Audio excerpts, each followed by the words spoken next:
Hello dear students, now today I have to start the next chapter of the chemistry, that is the electrochemistry.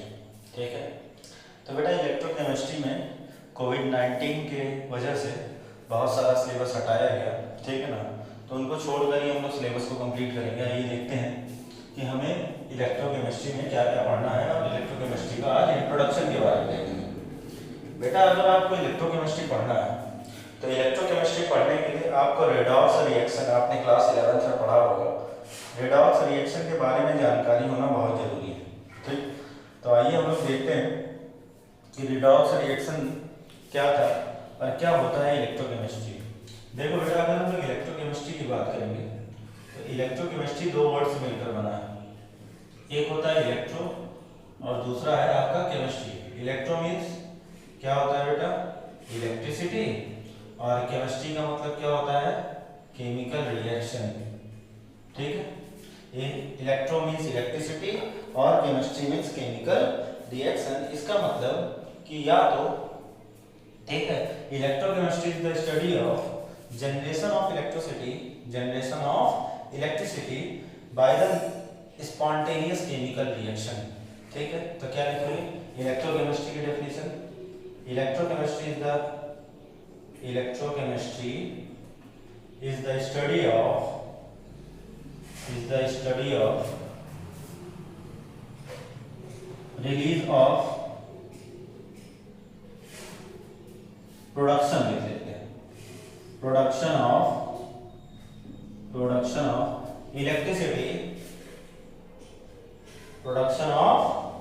electricity during spontaneous chemical reaction,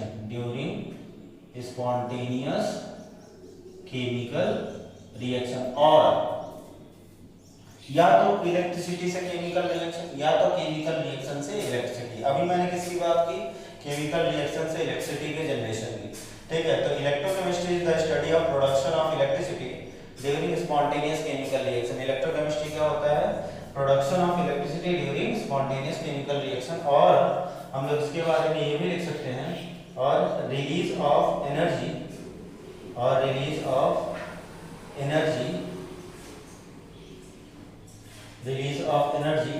ठीक है, या तो हम लोग लिख लो release of energy, लिख लो release of energy, और यहाँ पास chemical reaction due to non spontaneous chemical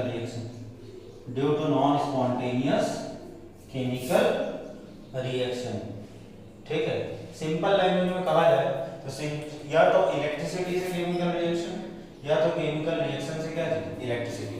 ठीक है, तो देखो अब बेटा इसमें हमने देखो एक स्पॉन्टेनियस केमिकल रिएक्शन और एक नॉन स्पॉन्टेनियस केमिकल रिएक्शन की बात की है ना। तो स्पॉन्टेनियस केमिकल रिएक्शन क्या होता है, नॉन स्पॉन्टेनियस केमिकल रिएक्शन क्या होता है, हम लोग उसके बारे में देखते हैं। ठीक है, तो स्पॉन्टेनियस केमिकल रिएक्शन वो होता है जो बेटा अपने से हो, ऐसा केमिकल रिएक्शन जो अपने से प्रोसीड करे उसको हम लोग क्या कहते हैं, स्पॉन्टेनियस केमिकल रिएक्शन कहते हैं। और ऐसा केमिकल रिएक्शन जिसको हम खुद से हमें उसको कराने के लिए हमें एनर्जी की सप्लाई करनी पड़े, वो क्या कहलाता है, आपका नॉन स्पॉन्टेनियस केमिकल रिएक्शन कहलाता है। फॉर एग्जांपल देखिएगा, जैसे लेट अस सपोज अगर मैं HCl और वाटर को मिलाऊं, या मान लो एसिड और बेस को मिलाऊं, एक एसिड लिया बेटा एग्जांपल में और एक बेस लिया। एसिड बेस को अगर हम लोग मिला लेंगे तो ये क्या बनाएगा, बोलो, सॉल्ट प्लस वाटर बनाएगा, पता। ठीक है, तो जैसे तुम एसिड और बेस मिलाओगे वैसे ही अपने से केमिकल रिएक्शन करके अपने से केमिकल रिएक्शन होना शुरू हो जाएगा, और अपने से केमिकल रिएक्शन शुरू करके ये क्या बना देगा, सॉल्ट प्लस वाटर बना देगा। तो यहाँ पास ये जो रिएक्शन था, ये कौन सा रिएक्शन था आपका, स्पॉन्टेनियस केमिकल रिएक्शन। क्या था, स्पॉन्टेनियस केमिकल रिएक्शन। ठीक है ना, तो हम लोगों ने यहाँ पास केमिकल रिएक्शन कराने के लिए हमने कोई अलग से एनर्जी सप्लाई नहीं की। ये रिएक्शन क्या हुआ था, अपने से हुआ था। तो ऐसे केमिकल रिएक्शन जो खुद से होते हैं उनको हम लोग क्या कहते हैं, आपके स्पॉन्टेनियस केमिकल रिएक्शन कहते हैं। ठीक है, अब देखो यहाँ पास non spontaneous chemical reaction. Non spontaneous chemical reaction वो होता है जहाँ पास हमें एनर्जी की सप्लाई करनी पड़ती है। एक एग्जांपल बताता हूँ, जैसे लेट अस सपोज घर में तुम्हें चाय बनाना है, तो चाय बनाने के लिए आप क्या करते हो, एक पतीला लेते हो और पतीले में आप पानी डालते हो, चीनी डालते हो, चाय पत्ती डालते हो, चाय की पत्ती डालते हो। दूध डालते हो और उसको गैस बर्नर पर रख देते हो, तो क्या वो गैस बर्नर बिना जलाए वो चाय पकेगी? नहीं। तो हम लोग को वहां पास चाय पकाने के लिए यानी केमिकल रिएक्शन कराने के लिए हमें उसको क्या करना पड़ेगा, हमें गैस बर्नर को बर्न कराना पड़ेगा। और गैस बर्नर को बर्न कराने का मतलब है कि हम वहां पास क्या दे रहे हैं, हम लोग एनर्जी की सप्लाई कर रहे हैं और उसी एनर्जी की सप्लाई से क्या होता है, केमिकल रिएक्शन होना शुरू हो जाता है। तो यानी यहाँ पास हमने क्या किया, यहाँ पास हमारा ठीक है, यहाँ पास केमिकल रिएक्शन अपने से हुआ, लेकिन जबकि हम लोग कुकिंग ऑफ फूड की बात करें, कुकिंग ऑफ फूड की बात करें तो कुकिंग ऑफ फूड के लिए हमें एनर्जी की सप्लाई करनी पड़ती, ठीक है। तो जहां पास केमिकल रिएक्शन कराने के लिए तुम्हें अपने से एनर्जी देना पड़े, वो क्या कहलाता है, आपका नॉन स्पॉन्टेनियस केमिकल रिएक्शन कहलाता है, ठीक है। तो जितनी भी बैटरी होती जो आप इस्तेमाल करते हो घरों में, वो बैटरी आपका क्या होता है, स्पॉन्टेनियस केमिकल रिएक्शन होता है। अपने से केमिकल रिएक्शन करके वो क्या दे रहा होता है, इलेक्ट्रिसिटी दे रहा होता है, ठीक है। और नॉन स्पॉन्टेनियस केमिकल रिएक्शन मैंने तुमको बताया जहां पास एनर्जी की तुम्हें क्या करनी पड़े, सप्लाई करनी पड़े केमिकल रिएक्शन कराने के लिए, उसको हम लोग क्या कहते हैं, नॉन स्पॉन्टेनियस केमिकल रिएक्शन कहते हैं, ठीक है। तो ये है आपका क्या चीज, इलेक्ट्रोकेमिस्ट्री की डेफिनेशन, ठीक है। तो हम लोगों ने क्या देखा बेटा, हम लोगों ने इस इलेक्ट्रोकेमिस्ट्री की हम लोगों ने डेफिनेशन देखा। हम लोगों ने देखा कि स्पॉन्टेनियस और नॉन स्पॉन्टेनियस केमिकल रिएक्शन क्या होता है, ठीक है ना। यानी स्पॉन्टेनियस केमिकल रिएक्शन में एक्सटर्नल एनर्जी की जरूरत नहीं पड़ती है, स्पॉन्टेनियस केमिकल रिएक्शन में एक्सटर्नल एनर्जी की जरूरत नहीं पड़ती है, जबकि नॉन स्पॉन्टेनियस केमिकल रिएक्शन में हमें एक्सटर्नल एनर्जी देना पड़ता है। तो जहां पास एक्सटर्नल एनर्जी सप्लाई करना पड़े वो आपका नॉन स्पॉन्टेनियस केमिकल रिएक्शन, और जहां पास हमें एक्सटर्नल एनर्जी ना सप्लाई करना पड़े केमिकल रिएक्शन को प्रोसीड कराने के लिए, उसको हम लोग क्या कहते हैं, स्पॉन्टेनियस केमिकल रिएक्शन कहते हैं, ठीक है। अब बेटा हम लोग नेक्स्ट पार्ट की तरफ बढ़ते हैं। तो आज मैंने कहा आज आप लोग को एकदम इंट्रोडक्शन बता दूंगा, एकदम बेसिक कॉन्सेप्ट बता दूंगा कि इलेक्ट्रोकेमिस्ट्री में आखिर बेसिक कॉन्सेप्ट क्या क्या है, ठीक है ना। थोड़ा सा इसकी हिस्ट्री के बारे में भी देखेंगे, हिस्ट्री इसकी बड़ी मजेदार है, लेकिन हिस्ट्री जानने से पहले हम लोग क्या देखेंगे, हम लोग पहले देख लेते हैं रिडॉक्स रिएक्शन के कुछ टर्म्स जो आपको पूरे इलेक्ट्रोकेमिस्ट्री में होना है। अगर आपको रिडॉक्स रिएक्शन अच्छे से आता है, रिडॉक्स रिएक्शन का मतलब ऑक्सीडेशन और रिडक्शन, तो आपके लिए इलेक्ट्रोकेमिस्ट्री बहुत आसान चैप्टर है। और देखते हैं, चलो तो बेटा हम लोग बात करते हैं किसकी, रिडॉक्स रिएक्शन की, ठीक है। किसकी बात करते हैं, हम लोग बात करते हैं रिडॉक्स रिएक्शन की। तो अगर हम लोग रिडॉक्स रिएक्शन की बात करेंगे तो रिडॉक्स दो वर्ड से मिलकर बना है, एक रेड और plus ox, red plus ox. Red का मतलब बेटा रिडक्शन और ऑक्स का मतलब क्या होता है, ऑक्स का मतलब क्या होता है, ऑक्सीडेशन, सही है, ठीक है। तो रिडक्शन और ऑक्सीडेशन। अब हम लोग समझते हैं कि ऑक्सीडेशन और रिडक्शन होता क्या है, ठीक है। चलो पहले तुम ये ध्यान रखो, पहले रिडॉक्स रिएक्शन से पहले तुम ये ध्यान रखो कि एनायन और कैटायन किसे कहते हैं। एनायन और कैटायन में बहुत सारे बच्चे कंफ्यूज रहते हैं, कई बार आप भूल भी जाते हो, ठीक है, एनायन और कैटायन में। तो आओ एनायन और कैटायन के बारे में तुम्हें एक अच्छा सा कॉन्सेप्ट बताता हूँ। देखो एनायन के बारे में बात करो तो एनायन की स्पेलिंग यही होती है। अगर एनायन को हम लोग स्प्लिट कर दें तो ए एन और आयन में, दिख रहा है कैसे, ए एन और आयन है ना एनायन की डेफिनेशन। तो अनिगेटिव आयन, क्या चीज बेटा, a negative ion is called what, is called anion. एक निगेटिव आयन को क्या कहते हैं हम लोग, एनायन कहते हैं। आगे क्लास में फिर एनायन के बाद आपका क्या है, कैटायन, ठीक है। तो एनायन क्या हो गया, एनायन आपका निगेटिव चार्ज, जितने भी निगेटिवली चार्ज आपके आयन्स होते हैं उनको हम लोग क्या कहते हैं, एनायन कहते हैं।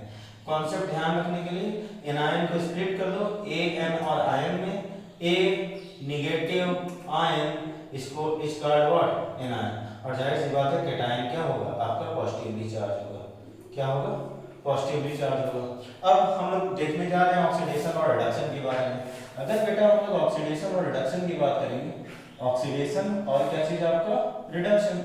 तो ऑक्सीडेशन और रिडक्शन की बात करोगे तो ऑक्सीडेशन और रिडक्शन के लिए तुम्हें लियोजर का कॉन्सेप्ट याद रखना है। किसका, लियोजर, ठीक है। ये देखो तो लियोजर का कॉन्सेप्ट है, ऐसे लिख लो लियोजर।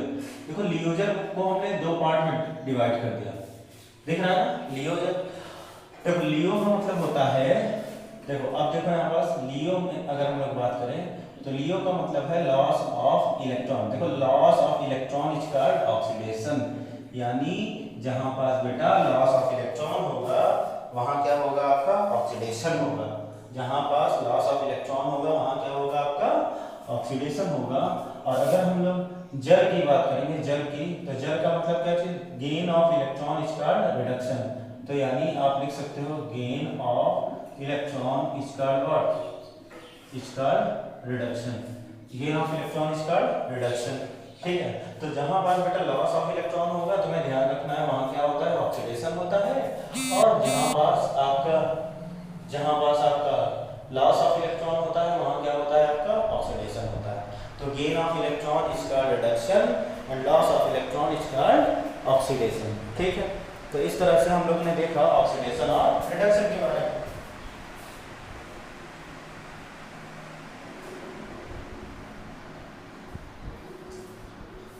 तो अब बेटा ऑक्सीडेशन और रिडक्शन हम लोगों ने देख लिया है। अब ऑक्सीडेशन और रिडक्शन हमारा अप्लाई कैसे करेंगे। देखो इलेक्ट्रोकेमिस्ट्री में बात होगी इलेक्ट्रोड्स की, किसकी बात होगी बेटा, इलेक्ट्रोड्स की बात होगी। तो जाहिर सी बात है अगर इलेक्ट्रोड्स की बात होगी तो देखो हमारे पास दो इलेक्ट्रोड होते हैं, एक कहलाता है एनोड, सही है ना, एक कहलाता है एनोड और दूसरा क्या कहलाता है आपका कैथोड। एक कहलाता है एनोड और दूसरा कहलाता है आपका कैथोड, सही है। अब देखो अगर एनोड और कैथोड की हम लोग बात करेंगे बेटा जी, तो आपका देखो एनऑक्स, एनऑक्स का मतलब ऑक्सीडेशन एट एनोड, क्या चीज, ऑक्सीडेशन एट क्या चीज, एनोड, ऑक्सीडेशन एट एनोड। और अगर हम लोग बात करेंगे रिडक्शन की तो रेड कैट, रिडक्शन के लिए क्या याद कर रखना है, रेड कैट, तो रिडक्शन एट कैथोड। यानी देखो एनऑक्स और रेड कैट, और एनऑक्स और रेड कैट की बात करेंगे हम लोग, तो एनऑक्स और रेड कैट के लिए, एनऑक्स और रेड कैट के लिए हमें क्या ध्यान रखना है, एनऑक्स का मतलब ऑक्सीडेशन एट एनोड और रेड कैट का मतलब रिडक्शन एट कैथोड। और ऑक्सीडेशन का मतलब मैंने पढ़ा है क्या चीज बेटा, लियोजन में लॉस ऑफ इलेक्ट्रॉन, यानी जहां जो एनोड होगा वहां ऑक्सीडेशन होगा और ऑक्सीडेशन का मतलब क्या होता है, लॉस ऑफ इलेक्ट्रॉन होता है। ठीक है, और रिडक्शन एट कैथोड, और रिडक्शन का मतलब मैंने क्या पढ़ा, रिडक्शन का मतलब मैंने पढ़ा गेन ऑफ इलेक्ट्रॉन। ठीक है, तो इस तरह से हम लोगों ने बेटा ऑक्सीडेशन और रिडक्शन को मैंने डिफाइन किया। ठीक है, ये छोटे छोटे कॉन्सेप्ट्स हैं, ठीक है, जो तुम्हें कभी भूल नहीं पाओगे, हमेशा याद रहेगा, इसीलिए मैंने इसके कॉन्सेप्ट बना दिए। एनायन के लिए याद रखना है कि पॉजिटिव और नेगेटिव चार्ज होता है, तो ए एन और आयन, ए नेगेटिव आयन स्टार्ट एनायन, और जाहिर सी बात है कैटायन क्या हो जाएगा, पॉजिटिवली चार्ज हो जाएगा। मैंने बात किया ऑक्सीडेशन और रिडक्शन को याद करने के लिए, तो ऑक्सीडेशन और रिडक्शन के लिए हमें याद रखना है लियोजन, LEO means loss of electron is called oxidation, और जर का मतलब gain of electron is called reduction. अब यही चीज इलेक्ट्रोड्स के टर्म में ले आ दिए, तो इलेक्ट्रोड्स हमारे पास दो थे, एक था एनोड और एक था कैथोड। तो हमें एनोड के लिए याद रखना है एनऑक्स और रिडक्शन, और कैथोड के लिए याद रखना है रेड कैट। तो ये देखो ऑक्सीडेशन एट एनोड, क्या चीज बेटा, ऑक्सीडेशन एट एनोड। तो ऑक्सीडेशन एट एनोड, ऑक्सीडेशन का मतलब लॉस ऑफ इलेक्ट्रॉन, यानी जाहिर सी बात है जहां पास आपका एनोड होगा वहां पास लॉस ऑफ इलेक्ट्रॉन होगा, और जहां पास आपका रिडक्शन होगा यानी वहां पास क्या होगा, आपका गेन ऑफ इलेक्ट्रॉन्स होगा। ठीक है, और इसको हम लोग एक इलेक्ट्रोकेमिकल सेल के कॉन्सेप्ट पे समझ लेते हैं। ठीक है, ये वो इलेक्ट्रोकेमिकल सेल है जो तुम्हें हमेशा परेशान करेगा, हमेशा मतलब आएगा। ठीक है, परेशान तो कोई टॉपिक नहीं करेगा तुमको, ये मेरी गारंटी है। ठीक है बेटा, तो आओ देखते हैं हम लोग एक इलेक्ट्रोकेमिकल सेल के जरिए, एक इलेक्ट्रोकेमिकल सेल के जरिए हम लोग पूरा का पूरा क्या पढ़ते हैं, इलेक्ट्रोकेमिस्ट्री पढ़ते हैं। ठीक है, आज के क्लास में हमने बोला आपको कि ये इंट्रोडक्शन की क्लास है, और जाहिर सी बात है इंट्रोडक्शन की क्लास ऐसी होनी चाहिए कि पूरा चैप्टर क्या हो जाए, पूरा चैप्टर पढ़ने में मजा आ जाए। ठीक है, तो इंट्रोडक्शन की क्लास मेरी हमेशा से ऐसी ही रही है कि जितने भी बेसिक कॉन्सेप्ट हैं चैप्टर से रिलेटेड जो पुराने हैं उनको पहले बता दिया जाए, ताकि तुम्हें चैप्टर्स को पढ़ने में कोई प्रॉब्लम ना आए। ठीक है, तो हमें क्या देखना है, अब हमें बेटा यही ऑक्सीडेशन और रिडक्शन हमें अप्लाई कर देना है, कहाँ पास, हमें अप्लाई कर देना है आपका किस पर, इलेक्ट्रोड्स पर। किस पर अप्लाई करना है बेटा, इलेक्ट्रोड्स पर। तो आप देखते हैं, तो हम लोग एक इलेक्ट्रोकेमिकल सेल देखते हैं। इलेक्ट्रोकेमिकल सेल वो होते हैं बेटा, ये स्पॉन्टेनियस केमिकल रिएक्शन कैरी कराते हैं। क्या कराते हैं? ये आपके स्पॉन्टेनियस केमिकल रिएक्शन कराते हैं, जहां पास हमें केमिकल रिएक्शन से इलेक्ट्रिसिटी मिल रही होती है। केमिकल रिएक्शन से इलेक्ट्रिसिटी मिल रही होती है। मैं जब रेडॉक्स रिएक्शन पढ़ाता हूँ क्लास 11th में, तो रेडॉक्स रिएक्शन में मैं ये सारे कॉन्सेप्ट बताता हूँ, ठीक है। अब जो लोग वहाँ पास नहीं ध्यान दिए होंगे या जो लोग मुझसे अटैच नहीं हुए होंगे, वो आप देखिएगा इलेक्ट्रोकेमिकल सेल का कॉन्सेप्ट। देखो बेटा, इलेक्ट्रोकेमिकल सेल में हम लोग यहाँ पास दो बीकर ले रहे हैं। कैसे? दो बीकर ले रहे हैं, ये देखो इस तरह से। एक में हम लोग एनोड ले रहे हैं, लेफ्ट हैंड साइड वाले में क्या है आपका बेटा? एनोड है, और राइट हैंड साइड वाले में क्या है आपका? कैथोड है। राइट साइड वाले में क्या है? कैथोड है। हम लोग बेटा, ये रहा आपका एनोड और ये रहा आपका कैथोड। एनोड की जगह हम लोग क्या ले रहे हैं? जिंक। क्या ले रहे हैं? जिंक। और यहाँ पास कैथोड की जगह हम लोग ले रहे हैं कॉपर। क्या चीज? कॉपर। अब देखो यहाँ पर एनोड की जगह जिंक लिए हैं, ये आपका कहलाता है इलेक्ट्रोड। क्या कहलाता है बेटा? इलेक्ट्रोड। और यहाँ पास एक केमिकल सॉल्यूशन लेंगे जो इसी का सल्फेट सॉल्यूशन होगा। दैट इज सल्फेट सॉल्यूशन मतलब ZnSO4। कितना? 1 मोलर कंसंट्रेशन, ठीक है। तो बेटा ये जो होता है इसको हम लोग इलेक्ट्रोड बोलते हैं। ये जो दिख रहा है ये क्या है आपका? इलेक्ट्रोड है। और जो हम लोग इसी का केमिकल सॉल्यूशन लेते हैं इसको हम लोग इलेक्ट्रोलाइट कहते हैं। क्या कहते हैं? इलेक्ट्रोलाइट। ध्यान रखिएगा, ठीक है। इसको इलेक्ट्रोड कहते हैं और जो सॉल्यूशन लेते हैं इलेक्ट्रोलाइट कहलाता है। तो जो इलेक्ट्रोलाइट है इसी का सल्फेट सॉल्यूशन है, इसका मतलब ZnSO4। और इलेक्ट्रोड की जगह क्या है? जिंक। इसी तरह सेम आपका कैथोड के केस में लेंगे। कैथोड के केस में आपका इलेक्ट्रोड क्या है? इलेक्ट्रोड है कॉपर। और यहाँ पास केमिकल सॉल्यूशन लेंगे, वो जो केमिकल सॉल्यूशन होगा वो आपका क्या होगा? CuSO4। कॉपर सल्फेट का सॉल्यूशन कितना?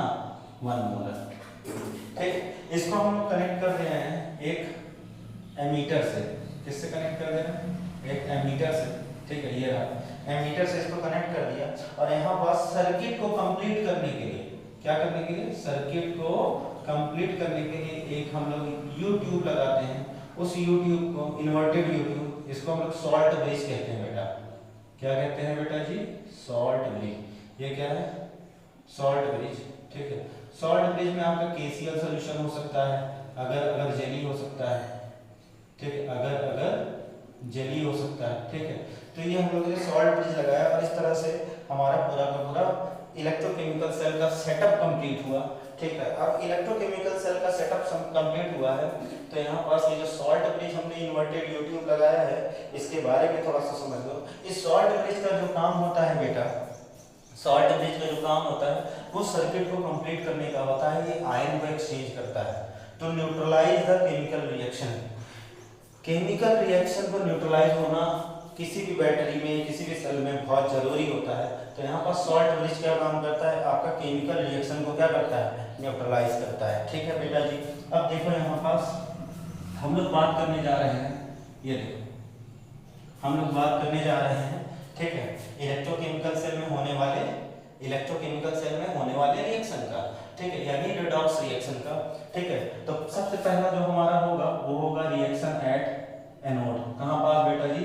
Reaction at anode. Reaction at anode. अब देखो मैं यहाँ पास एनोड की बात कर रहा हूँ बेटा। किसकी? एनोड की बात कर रहा हूँ। तो एनोड की बात करने के लिए अगर हम लोग रिएक्शन एनोड पर देखेंगे तो एनोड के लिए याद है हम लोगों ने पढ़ा था एनॉक्स। क्या चीज? एनॉक्स। और एनॉक्स का मतलब क्या होता है? Oxidation at anode. और ऑक्सीडेशन का मतलब आप लोगों को मैंने बताया क्या होता है? Loss of electron. क्या होता है? लॉस ऑफ इलेक्ट्रॉन होता है। तो यानी यहाँ पास रिएक्शन एट एनोड यानी लॉस ऑफ इलेक्ट्रॉन कर दें तो यानी ये रहा Zn, ठीक है। Zn is converted into the Zn2 plus कितना? 2 इलेक्ट्रॉन, ठीक है। लॉस ऑफ इलेक्ट्रॉन हुआ ना, ये जो Zn सॉलिड था, ठीक है, ये आपका किसमें कन्वर्ट हो गया? Zn2 प्लस 2 इलेक्ट्रॉन में। यानी ये जो जिंक है, ये जो दिख रहा है जिंक, ठीक है, ये आपका क्या होगा? केमिकल रिएक्शन जब करना शुरू करेगा तो ये क्या होगा? Zn2 प्लस आयन दे देगा और ये आयन किसमें चले जाएंगे? आपके सॉल्यूशन में चले जाएंगे। साथ ही इसने क्या किया? 2 इलेक्ट्रॉन को रिलीज किया। तो जो 2 इलेक्ट्रॉन ये रिलीज कर रहा है, जो 2 इलेक्ट्रॉन ये रिलीज कर रहा है वो आपका किधर जा रहा है, वो आपका इस तरह से इस तरफ से मूव करेगा। लॉस ऑफ इलेक्ट्रॉन कर रहा है तो जाहिर सी बात लॉस होकर इलेक्ट्रॉन किधर जाएगा, इस तरफ मूव करेगा। अब देखो जैसे ही ये इधर से इधर मूव करेगा, यहाँ पास तुम्हारा क्या लगा हुआ है, एमीटर लगा हुआ है। क्या लगा हुआ है, एमीटर। और आपको पता है एमीटर का काम क्या होता है, एमीटर का काम होता है करंट को मेजर करना, ठीक है। अच्छा, हम लोगों ने पढ़ा है flow of charge is called current. तो यहाँ पास ये देखो जैसे इसने लॉस ऑफ इलेक्ट्रॉन किया, ये जो चार्ज है, ये जो इलेक्ट्रॉन है जब इधर की ओर फ्लो करेगा तो तुरंत एमीटर क्या करना शुरू कर देगा, डिफ्लेक्शन बताना शुरू कर देगा। इसका मतलब यहाँ पास करंट का प्रोडक्शन हो रहा है। आ रही बात समझ में, ठीक है। तो इस तरह से हम लोगों ने देखा कि कैसे आपका एनोड ने लॉस ऑफ इलेक्ट्रॉन किया। अब इसके लॉस ऑफ इलेक्ट्रॉन को अब देखिए हम लोग कैथोड के रिएक्शन में देखते हैं। तो यहाँ पास ये देखो हम लोग देखेंगे रिएक्शन एट कैथोड। कितना बेटा, रिएक्शन एट कैथोड। अब हम लोग कैथोड के रिएक्शन की बात करेंगे तो कैथोड की जड़ क्या है, कॉपर है। क्या है, कॉपर है। और हम लोगों ने रिएक्शन कैथोड के बारे में बात किया था, तो कैथोड के लिए हम लोगों ने याद है लिखा था रेड कैट।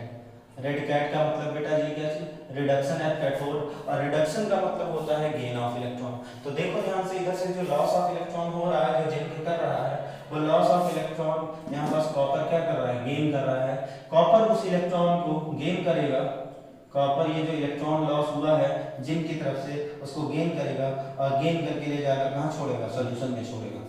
फिर देखो सॉल्यूशन में क्या छोड़ेगा, ये देखना। देखो यहाँ पास बेटा क्या है, कॉपर सल्फेट सॉल्यूशन है। तो कॉपर सल्फेट सॉल्यूशन को अगर तोड़ दिया जाए तो ये CuSO4 प्लस SO4 2 माइनस में टूटेगा। यहाँ पास कॉपर एक मेटल होता है, कॉपर अपने आयनिक फॉर्म में इसलिए है यहाँ पास सॉल्यूशन में क्योंकि यहाँ पास कॉपर के पास 2 इलेक्ट्रॉन की कमी है। अगर यहाँ पास किसी भी तरह 2 इलेक्ट्रॉन इस कॉपर को अगर मिल जाता है तो ये तुरंत किस में कन्वर्ट हो जाएगा, सॉलिड में कन्वर्ट हो जाएगा, यानी मेटेलिक फॉर्म में कन्वर्ट हो जाएगा। और देख लेते हैं तो यहाँ पास से जो भी 2 इलेक्ट्रॉन इधर से लॉस होकर आया था, जो इधर आपका कैथोड से गया था, कैथोड ले जाकर उसको कहाँ छोड़ा, सॉल्यूशन में। और सॉल्यूशन में क्या मौजूद है, Cu2+ मौजूद है। Cu2+ को तो चांस चाहिए था, मौका चाहिए था कि हमें 2 इलेक्ट्रॉन यहाँ पास मिल जाए। और जैसे ही देखो Cu2+ 2 इलेक्ट्रॉन यहाँ से लेगा, ये किस में कन्वर्ट हो जाएगा बेटा, Cu सॉलिड में कन्वर्ट हो जाएगा। यानी जाहिर सी बात है यहाँ पर अगर कॉपर सल्फेट सॉल्यूशन में से जो कॉपर आयन है अगर वो सॉलिड में कन्वर्ट होना शुरू हो गया तो जाहिर सी बात है यहाँ पास किसका कंसंट्रेशन बचेगा, सल्फेट का। कोई दिक्कत, ठीक है। और जो आपका कॉपर सॉलिड में कन्वर्ट हुआ है ये धीरे धीरे इस पर डिपॉजिट होना शुरू हो जाएगा, इस तरीके से धीरे धीरे डिपॉजिट होना शुरू हो जाएगा, ठीक है। चलो, तो ये आपका इस तरह से डिपॉजिट होना शुरू हुआ। ये केमिकल रिएक्शन तब तक होगा जब तक कि कॉपर आयन सॉलिड में कन्वर्ट होकर पूरी तरह ये जो डिप्ड है, इलेक्ट्रोलाइट में डिप्ड इलेक्ट्रोड है, इलेक्ट्रोलाइट में डिप्ड इलेक्ट्रोड है, उसको पूरी तरह ये कवर ना कर ले। जैसे ही पूरी तरह कवर कर लेगा वैसे ही यहाँ पास केमिकल रिएक्शन क्या हो जाएगा, बंद हो जाएगा। केमिकल रिएक्शन इसलिए बंद हो जाएगा क्योंकि यहाँ पास there is no surface area for the chemical reaction, और केमिकल रिएक्शन करने के लिए हमें सरफेस एरिया प्रोवाइड होना बहुत जरूरी है। तो आप देखते हैं, तो इस तरह से हम लोगों ने क्या किया, कॉपर आयन जो है वो 2 इलेक्ट्रॉन लेकर किसमें कन्वर्ट हो गया, कॉपर सॉलिड में कन्वर्ट हो गया। इसको हम लोग फर्स्ट इक्वेशन मान ले और इसको हम लोग क्या मान ले, सेकंड इक्वेशन। अब हमें क्या करना है, अब हमें नेट रिएक्शन लिखना है। क्या करना है, अब हमें नेट रिएक्शन लिखना है। तो नेट रिएक्शन लिखने के लिए हम लोग लेफ्ट हैंड साइड प्लस कर देंगे और राइट हैंड साइड प्लस कर देंगे, ठीक है। तो यहाँ पास ये लेफ्ट हैंड साइड में है Zn plus Cu2+ plus 2 electron gives us क्या चीज बेटा, Zn2+ प्लस 2 इलेक्ट्रॉन प्लस क्या चीज, Cu सॉलिड। तो देखो 2 इलेक्ट्रॉन कैंसिल हो गया, बचा गया Zn plus Cu2+ gives us Zn2+ plus क्या चीज, Cu, ठीक है। इस तरह से ये रहा आपका ओवरऑल रिएक्शन। ये हमने क्या लिखा, इस पूरे केमिकल इलेक्ट्रोकेमिकल सेल का हमने क्या लिखा, ओवरऑल रिएक्शन लिखा, ठीक है। यहाँ पास ये जो आप पढ़ रहे हो, ये जो हमने बताया आपको, ये जो इलेक्ट्रोकेमिकल सेल बताया जिसमें हमने किसको किसको लिया, एक तरफ हम लोगों ने जिंक को लिया, एक तरफ हम लोगों ने कॉपर को लिया। तो ये जो जिंक और कॉपर का केस होता है एनोड और कैथोड की जगह, इसी को हम लोग डैनियल सेल भी कहते हैं। क्या कहते हैं बेटा, डैनियल सेल भी कहते हैं, ठीक है। जिसका इलेक्ट्रिक पोटेंशियल यानी यहाँ पर जो करंट सप्लाई है वो 1.1 वोल्ट आती है। कितना है, 1.1 वोल्ट आता है, ठीक है। यही जो आप घरों में पेंसिल वाली बैटरी लाते हो, जो घड़ियों में लगाते हो, आप घड़ी में लगाते हो, वॉच में, जो आप पेंसिल वाली बैटरी लाते हो, उस पेंसिल वाली बैटरी में 1.1 वोल्ट का करंट होता है। वो जो होता है उसको हम ड्राई सेल कहते हैं। क्या कहते हैं? ड्राई सेल कहते हैं। और ड्राई सेल इसी इलेक्ट्रोकेमिकल सेल का कॉम्पैक्ट फॉर्म है। क्या है? इसी इलेक्ट्रोकेमिकल सेल का कॉम्पैक्ट फॉर्म है। नोट करिए आप लोग, और थोड़ा सा कॉन्सेप्ट बाकी है उसको बता रहा हूँ।